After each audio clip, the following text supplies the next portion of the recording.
Gucci is thinking he can reconcile. Pooh Shiesty is at a point where he can't reconcile, according to Hernandez Gomez. Pooh Shiesty might be in serious trouble after Gucci Mane allegedly sent his people to track down what was taken from him. What was supposed to be a big homecoming celebration quickly turned into one of the most chaotic situations in hip-hop. Now Gucci Mane seems determined to earn his respect back, no matter what it takes. Let's break down how things got so messy and why fans are saying this isn't the same Gucci Mane we once knew. Pooh Shiesty, the Memphis-born rapper who blew up with his hit Back in Blood featuring Lil Durk, was born Lontrell Williams Jr. He came up in the tough streets of South Memphis, a place where you either hustle or get left behind.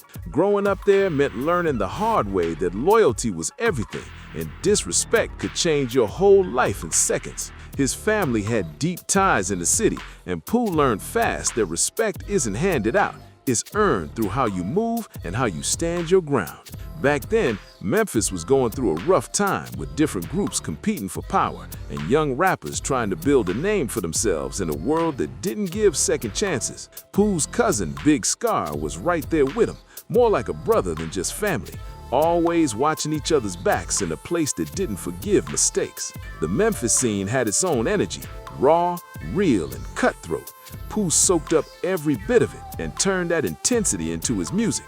But no matter how far he rose, he never forgot his roots or the code he lived by. In Memphis, your word is everything, and once that bond is broken, there's no going back. Meanwhile, Gucci Mane had already built a full-blown empire in Atlanta, with his label 1017 becoming one of the most respected names in the South. He had a sharp eye for spotting raw talent and turning them into stars, but his reputation for being tough when crossed followed him everywhere. Around the same time Pooh Shiesty was rising in the game, tragedy hit close to home in the worst way. Pooh's cousin, Big Scar, who was also signed to Gucci Mane's 1017 label, passed away unexpectedly. This loss cut deep. Big Scar wasn't just another artist, he was family. And in Memphis, family means everything. To Pooh, when family leaves this world, you're supposed to show love, show up, and celebrate their life. But this is exactly what things started to spiral. According to Big Scar's family, when they reached out to Gucci asking for help with the funeral costs, they didn't get the response they hoped for. They said Gucci sent $10,000 for flowers and explained he couldn't cover the full expenses because his wife's birthday was coming up. For a superstar with that kind of money, the family took it as a huge insult. Soon after, Big Scar's relatives went on social media and started calling Gucci out publicly, saying he ignored their calls when they tried to reach him for support. They were upset and said things like, $10,000 ain't nothing for flowers. My brother was worth way more than that. The internet went wild, turning the situation into a full-blown controversy that had everyone talking about loyalty, respect, and whether Gucci really did his artist right. This whole situation left a bad taste in Pooh Shiesty's mouth because Big Scar wasn't just another artist, he was blood. Pooh felt like Gucci Mane let his family down at a time when they needed him most. In Memphis culture, when someone close passes, the whole community usually comes together to show support. So for Gucci Mane to act like he couldn't help give one of his own artists a proper send-off came across as straight-up disrespectful to a lot of people. Even with all that tension in the air, things took a surprising turn later on. Despite the drama surrounding Big Scar's funeral, when Pooh Shiesty came home from his legal situation, Gucci Mane was actually one of the first to show him public love. On social media, Gucci posted about Pooh's return, and fans thought everything was cool again between them. But behind the scenes, Pooh Shiesty wasn't feeling Gucci Mane the same way anymore. The whole Big Scar situation completely changed how he looked at his connection with 1017. While locked up, Pooh had plenty of time to reflect on everything that went down, and he came home with a brand new mindset about the music game and how business really works. During that time away, Pooh started to realize something major. He was already successful on his own. He had money stacked, strong connections in the industry, and a loyal fan base that was ready to support him no matter what. So the real question became, what could Gucci Mane actually offer him now that he couldn't already do for himself? That thought started to change everything. Once he got back, Pooh began to see the business from a sharper angle. He was thinking about ownership, keeping his full percentage instead of splitting profits with a label that he felt didn't fully value him or his people. He already proved he could drop hits, move numbers, and keep the streets tuned in without anyone guiding him. Pooh was ready to handle his career like a boss, with no middleman holding him back. So when Gucci Mane reached out about re-signing or working on new music, Pooh didn't jump on it right away like before. He moved carefully this time, calculating every step and protecting his independence. Gucci could feel that the vibe had shifted instantly. Other labels started reaching out fast, offering bigger deals, more creative control, and a whole lot more respect. Yo Gotti's CMG camp was especially interested, and it made total sense since both he and Pooh came from Memphis and understood that same southern hustle and culture. But then whispers started spreading around that Gucci Mane had been talking down on Memphis artists, acting like they should feel lucky just to even be part of 1017. That kind of attitude didn't sit right with Pooh at all. He came from the struggle and worked for everything he had, so nobody was about to make him feel like he owed them anything. Within just a few months, Pooh went from being one of the most loyal artists on 1017 to questioning everything about his connection with the label. He was in a whole new space mentally. He had power, money, and the confidence to make his own moves. That independence was something Gucci definitely noticed, and it was starting to shake things up behind closed doors. But right when Pooh was enjoying his freedom and planning out his next chapter, things took a turn nobody saw coming. One day, he and Gucci Mane linked up in the studio to talk business. What was supposed to be a calm conversation about their future working together turned into something way more emotional and heated. According to people close to the situation, Gucci was trying hard to convince Pooh to stay with 1017, even offering better terms and more money on the table. But Pooh wasn't moved by any of it. He had already made up his mind. He wanted full independence, full control, and he wasn't backing down from that vision, no matter what Gucci Mane promised. Things between Gucci Mane and Pooh Shiesty started getting even tenser after that studio meeting. Word got out quick that the two didn't leave on good terms, and before long, fans began picking sides online. Social media was flooded with speculation, people claiming that Gucci felt betrayed, while others said Pooh was just standing up for himself and demanding the respect he earned. Behind the scenes, folks close to both camps were saying the energy was off every time their names came up in conversation. Gucci, known for always being in control, wasn't used to one of his own artists pushing back like that.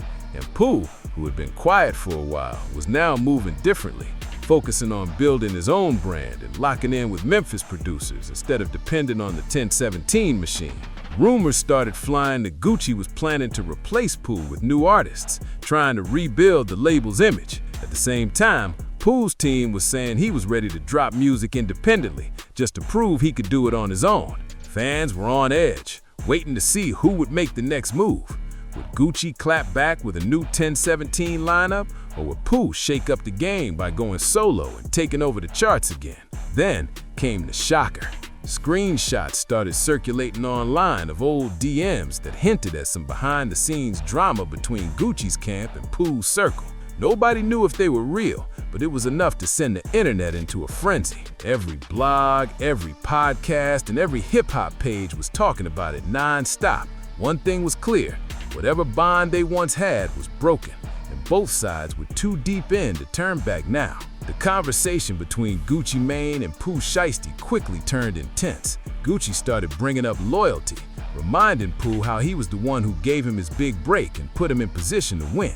He probably expected Pooh to show gratitude and fall back in line like other artists before him, but Pooh wasn't having it.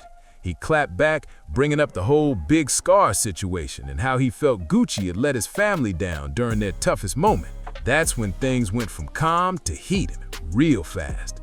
Pooh started calling out Gucci, saying he wasn't the same person he used to be, claiming he had lost touch with the culture that built his name. The room got tense. Everybody could feel that something serious was about to go down.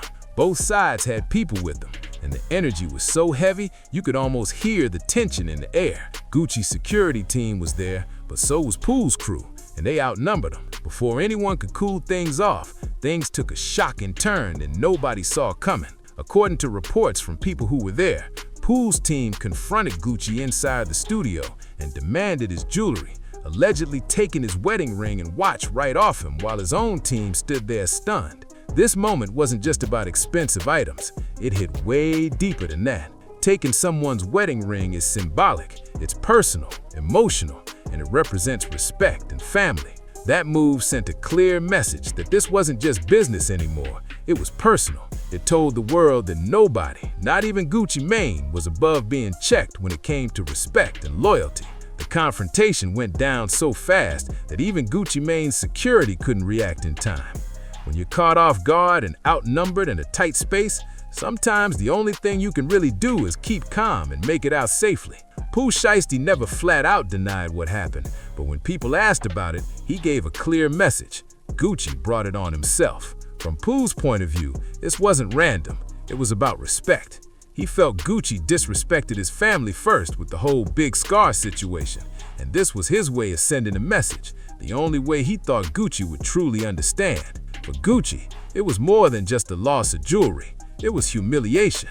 Being confronted like that by someone he once mentored and in front of witnesses was a major blow to his pride and his image. Once word hit the streets, it spread like wildfire. Social media exploded with theories, memes, and heated debates. Everybody wanted to know if it was true, and if so, how could something like this happen between two artists who once called each other family? For Gucci, this incident exposed cracks that had been forming for a long time. Fans started saying things like, "This ain't the Gucci we used to know." The talk got louder. People began comparing the old Gucci to the new one. The old Gucci was wild, unpredictable, and always ready to handle things head on. But this new Gucci, more mature, married, and focused on business, wasn't reacting the same way. Instead of striking back immediately, he was quiet, planning his next move carefully. Some said he was being smart, protecting his brand. The streets were buzzing non-stop about what happened. Everybody was saying the old Gucci Mane would have never let something like this slide. People online were claiming the old Gucci would have handled it fast and direct, no hesitation. But according to people close to the situation, Gucci was thinking on a different level this time. He wasn't rushing into anything reckless. Rumors started flying across social media that Gucci had already put word out to his team to do things, but quietly, strategically, and in a way that wouldn't damage his brand or bring more heat his way. Insiders from Gucci's circle said he wasn't even focused on the lost jewelry. It was the disrespect that hit him the hardest. Getting confronted inside his own studio in front of his own people was seen as the ultimate violation. And the fact that his wedding ring was taken made it deeply personal. That symbol represented his wife and his commitment, so dragging that into street drama crossed a serious line for him. People close to Gucci said he kept repeating that this wasn't about money anymore. It was about pride, respect, and protecting his name. Meanwhile, the internet was losing its mind over the story. Some fans sided with Pooh Shiesty, saying he stood up for his believed in. Others said he went too far by going against someone with Gucci Mane's power and resources. Everyone knew one thing for sure: how Gucci Mane responded to this situation would either rebuild or break his street reputation. Days turned into weeks, and the tension between Gucci Mane and Pooh Shiesty only got worse. Neither side was backing down, and the silence from both camps made the whole situation even more mysterious. Fans kept digging for clues, analyzing every post, every lyric, every move on social media to see who would speak first. Then, Gucci dropped a cryptic message online that got everybody talking. He posted a photo of himself wearing new jewelry with the caption, "You can take the shine, but you can't take the crown." The internet exploded instantly. Some thought it was a direct hit at Pooh Shiesty, while others said Gucci was just reclaiming his power and letting people know he was still in control. Either way, that post reignited all the drama and sent the hip-hop world into another frenzy. Meanwhile, people close to Pooh said he wasn't paying attention to the noise. He was back in the studio, recording non-stop and plotting his comeback. Word was he had a whole project ready to drop, and fans were convinced it would include a few subliminal bars aimed straight at Gucci. Memphis was behind him heavy, while Atlanta seemed to be rallying around Gucci, turning the situation into a full-blown city rivalry. Behind the scenes, music insiders were trying to calm things down, encouraging both artists to squash the tension before it spiraled out of control. But the energy was different now. The trust was gone, and neither side was ready to make peace. Every move felt calculated, every word had weight, and every post was being watched by millions. One thing was certain, this wasn't just a label fallout anymore. It had turned into a cultural moment that had everyone talking about loyalty, respect, and power in hip-hop. Even though Gucci Mane had grown a lot over the years, both as a person and as a businessman, the streets still expected him to respond to disrespect the old-school way. Losing his wedding ring and watch wasn't just about the price tag. It was about pride, image, and the respect that keeps your name strong in the game. If Gucci let this situation slide without any type of response, it would send the wrong message that he could be disrespected without pushback. And for someone with his legacy, that was not an option. What made this whole situation even more complicated was that Pooh Shiesty wasn't coming from nowhere. He had real reasons to be upset. The way Gucci handled Big Scar's funeral truly hurt Pooh's family, and from their perspective, this was their way of making a statement. But even with that emotion involved, there's still a code in the streets about how things should be handled. No matter what issues exist, you don't confront your former mentor inside his own studio and expect things to just blow over. Pooh had crossed a serious line, one that couldn't easily be undone. And now, both camps were locked in a situation that felt like it could only end one of two ways: bad or worse. The sad part is, all of this could have been avoided. If there had been better communication and more understanding early on, the story could have played out completely differently. If Gucci had shown more empathy during Big Scar's passing and Pooh had expressed his frustration directly instead of reacting with emotion, they might have found peace instead of conflict. But now, with pride, loyalty, and ego all mixed in, nobody knows how this will end. Will it be settled privately, through business deals, conversations, or maybe even a peaceful sit-down? One thing's for sure, whatever happens next will shape how both Gucci Mane and Pooh Shiesty are remembered in hip-hop history. One thing's for sure, this whole situation has completely changed the bond between Gucci Mane and Pooh Shiesty. What once seemed like a powerful connection between mentor and protege has now turned into one of hip-hop's wildest stories. People in the industry have been trying to step in and calm things down, knowing both of these artists have way too much to lose by letting things go too far. But when pride, family, and loyalty all get mixed together, finding peace isn't easy. Right now, the entire hip-hop world is watching closely to see what happens next. Whatever Gucci Mane and Pooh Shiesty do from here on will define how they're remembered for years to come. Will Gucci bring back that old fire and prove he still got it? Or will he choose to handle things business and maturity instead of reacting emotionally? Either way, this next move will speak volumes. Both men have families, money, and reputations to protect, so hopefully cooler heads will take control before things go too far. Because if history has shown us anything, it's that when respect gets tested in hip-hop, emotions can flip everything upside down in seconds. This entire story reminds everyone that even in 2026, the street code still matters. And when business and personal feelings collide, the results can shake up the whole culture. If you've been following this drama and want to keep up with everything next between Gucci Mane, Pooh Shiesty, and the 1017 camp, don't forget to hit that like button, subscribe, and turn on notifications so you don't miss a single update. Trust me, this story is far from over, and the next chapter might just be the wildest one yet.